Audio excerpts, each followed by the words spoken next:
పిఠాపురం నియోజకవర్గానికి చెందిన TDP, BJP, Janasena నాయకులు సోమవారం నుంచి దీక్ష చేపడుతున్నట్లు వెల్లడించారు. తమ అధినేత, తమ ఎమ్మెల్యే, ఉప ముఖ్యమంత్రి పవన్ కళ్యాణ్ మంచి కార్యక్రమాన్ని చేపట్టారు. ఆయన బాటలో నడుస్తూ తాము కూడా ప్రాయశ్చిత్త దీక్ష చేపడుతున్నామని ఆదివారం మీడియా సమావేశంలో కూటమి నాయకులు వెల్లడించారు. నమో వెంకటేశాయ.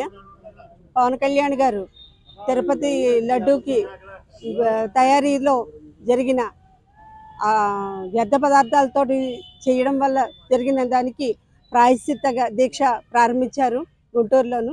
దానికి సంఘీభావం తెలియజేస్తూ ఆయన అనుచరులుగా ఆయన అడుగులో అడుగు వేస్తూ మేము కూడా పిఠాపురం నియోజకవర్గంలో ఇక్కడ జనశ్రేణులందరూ కలిపి అలాగే కూటమి తెలుగుదేశం నాయకులు శ్రేణులు కూడా ఇక్కడ ఈ దీక్షని ప్రారంభించాము. మేము కూడాను ఈ 11 రోజులు సార్తో పాటు మేము కూడా చేస్తాము. ఇక్కడ దీనికి కారణం ఏంటంటే భారతదేశంలో పుట్టిన ప్రతి ఒక్కరికి హిందూ సనాతన ధర్మం, అక్కడ కులమత భేదాలు లేవు. భారతదేశంలో పుట్టిన క్రిస్టియన్ అయినా అవ్వచ్చు, లేదు అని అంటే ఇస్లామికుడైనా అవ్వచ్చు, హిందూ అయినా అవ్వచ్చు, ఎవరికైనా సరే ఇక్కడ ఏముంటుందంటే మన మతాన్ని మన కులాన్ని మనం గౌరవించుకుంటూ ప్రేమిస్తూ ఎదుటి వాళ్ళని గౌరవిస్తాం. అది మన బ్లడ్లోనే ఉంది. ఇది కాకుండా కొంతమంది బయట వాళ్ళు వచ్చి రావడం వల్ల ఇక్కడ ప్రాబ్లం ఏమవుతుందంటే మనం అందరినీ ఆహ్వానిస్తూ భారతీయులందరూ అందరినీ ఆహ్వానిస్తాము. అందువల్ల మనం ఎవరిని కూడా కించపరచము. అదేవిధంగా ఇప్పుడు కూడా ఒక అంతర్వేది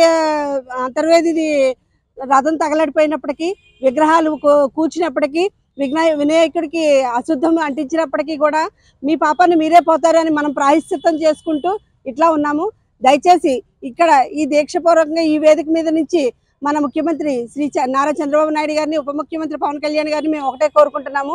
అయ్యా, హిందూ సనాతన ధర్మంలో మేము ఎవరి చెడు కోరుకోము.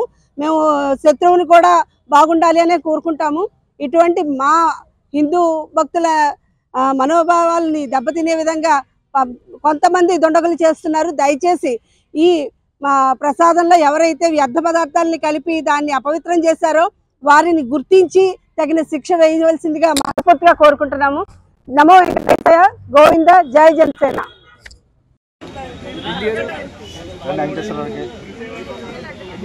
మాట్లాడతారా?